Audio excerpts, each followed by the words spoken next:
Hi guys, this is Animesh Datta. You know, this video will be on engineering.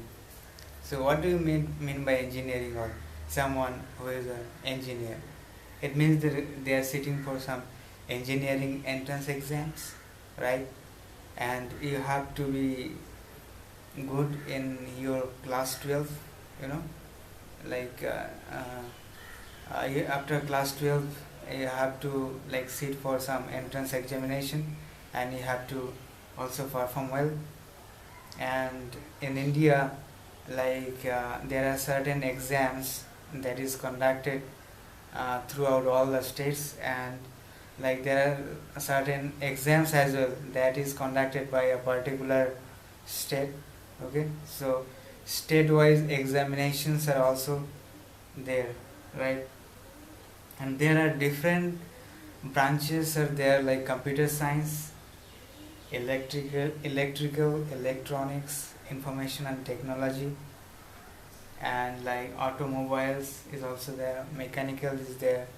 Okay, so the basic difference between computer science and IT is like what I can say, there are like some subjects are like different. I can say, like in case of computer science, there are one or two more subjects, computer related subjects in computer science, and it also depends on the board, which board you are going for, right?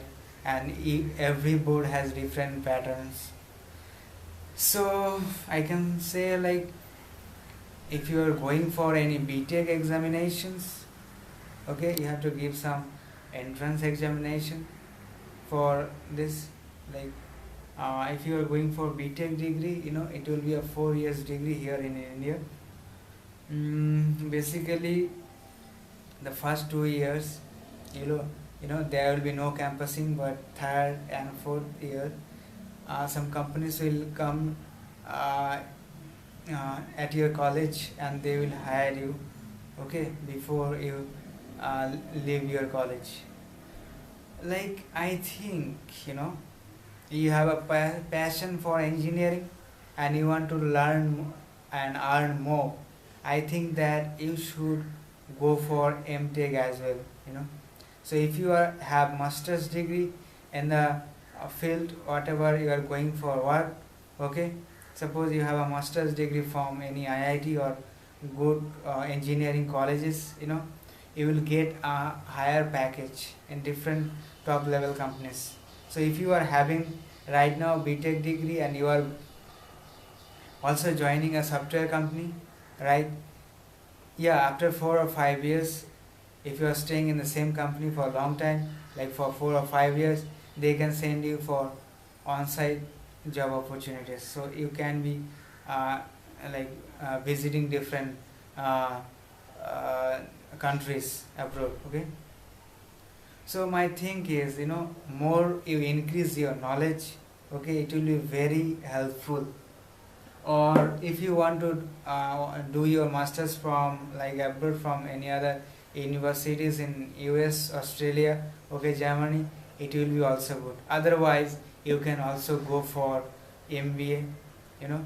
But according to me, when you are doing engineering, right, I think that you should have some 2 or 3 years of experience in your engineering field, because you are doing your engineering, so you should also work on this particular field. But sometimes people say that, yeah, I'm an engineer, I have done my BTech degree, why should I go for MBA? It is totally nonsense, because after 10 years in software industry or any corporate in corporate world, if you are there for more than 10 years, you will become a manager, right? And you have to you have to manage people, or you have to take a lead.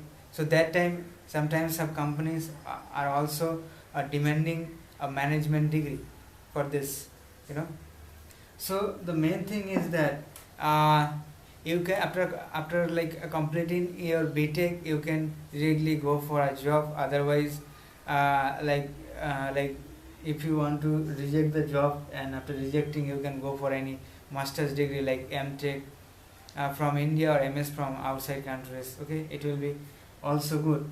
But if you see so many profiles in any country, okay, actually they have sometimes like intelligent, right? It sometimes maybe that they have been dropped out from different universities, but they have they are intelligent. Okay, so it doesn't always matter that you are, suppose you are graduating from a high level college, good colleges, and then you will become successful. It is not like that. You have to consistently perform. Okay, you have to do hard work and smart work as well. So in case of engineering, what we do in college, like we enjoy a lot of time, but I will always suggest those people, those who are enjoying a lot and they are not studying anything, so the basic subjects that you should work on, like according to my own experience, I have started my engineering in 2005. Now it is 2014. So according to that, like for 9 years of experience in this thing, so that is why I'm telling, like you should it is not like rigorously you have to study like whatever you are doing in school or school in your school. It is not like that, but some basic concept you should have cleared. Like you should have a knowledge of any programming. It may be Java or C or C++, or maybe all the subjects, and testing knowledge you should have, and some managerial kind of knowledge you should also have. This is the basic thing. And according to the industry standard, I don't know that currently what are the subjects are there in syllabus, but you should have HTML, CSS, JavaScript, jQuery. Okay, these things you should have in your syllabus, right? And some other technologies are also there that the MNCs are working on, the companies are working on, like Cold okay, Java technologies there, Cold technologies there, .NET, Ruby on Rails, and PHP. So many technologies are there. But if you are very good in a particular technology, if you are learning a technology in your college, anything, it may be Cold or Java or .NET, anything, PHP, so it will actually help you in other technologies as well. And HTML, CSS, JavaScript, and anything like SQL concept, like it may be SQL Server or Oracle, it will help you around actually in any field. Okay, so it is not depending on any technology, it will be used in all the technologies. So I will suggest all the young graduates, engineers, okay, because they are not still engineer. Okay, until you work for a long time, you won't be an engineer. Okay, you are just a student from an engineering college. So you are like making fun, right? You are enjoying your honeymoon days in your college, right? Ragging period is also there, and liking, okay, and have some classes on women or men. It is fine, but you should have like this thing. You should have some basic knowledge. It will really help you, because what I can say, like I was not also studying too much in college, but now after a long time I can understand that those who are like good, and those who are having good skill, okay, they have been sent to on-site like very quickly, because they had the basic understanding clear. Okay, so whatever task they have been assigned, okay, they have been given by the client, and whatever estimation they have been given, they are able to complete very quickly. Okay, so according to that, so their performance is high, their efficiency is high. That is why they have been sent to on-site. It is not about that you are going for on-site and you are successful. It is not like that. You have to be happy whatever you are doing. So basically, if you are planning for becoming an engineer, I can say, like, if you like coding, it doesn't matter. Sometimes you can feel that I don't like coding, how can I go in a software industry? But in the beginning it doesn't matter.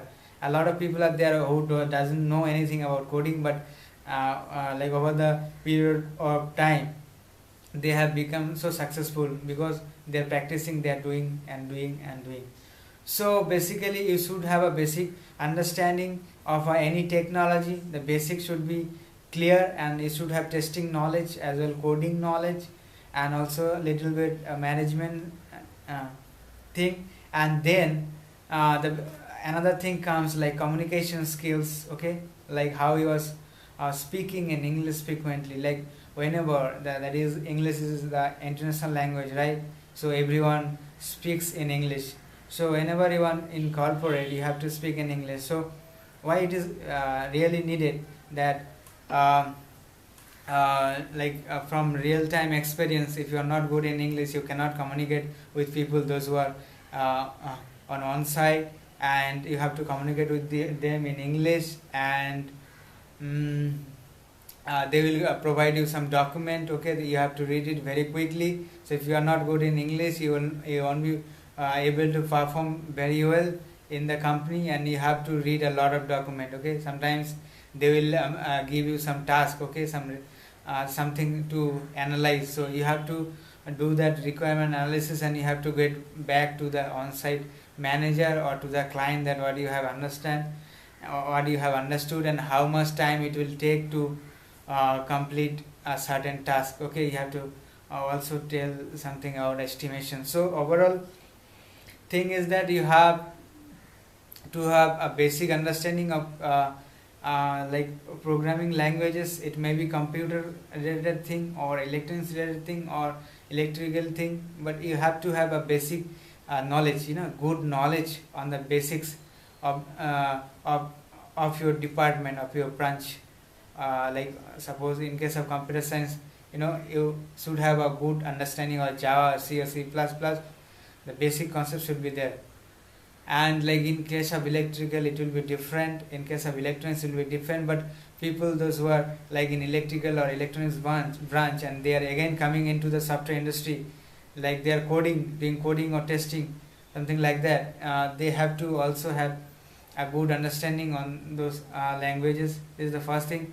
Second thing is it is that you have to speak very good, and you have to also understand what other people are saying. It may be you have to also understand the way they are saying. Maybe the accent will be different, but you have to understand, because sometimes you will be given some task, and you have to directly interact with those people, and if you are not able to understand what they are saying, and it will be very difficult to answer, okay. Suppose they are asking you something, and that time you won't be able to answer them, and it will be very disappointment kind of thing. And it can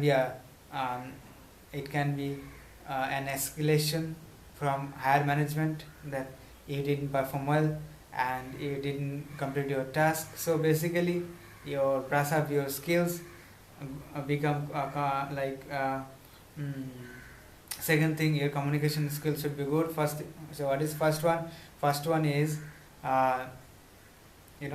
coding skills. Second is communication skill. Third one is in like communication skill in the sense like in what language you are talking. And third one is you have to communicate with people. You have to hold with your seniors. You have to be rapport, because in like corporate world you should have network, okay. If you don't have network, you can have problem. So in your difficult days, if you have a good network, people can help you out, okay. So this is all about that. Best of luck. All the best.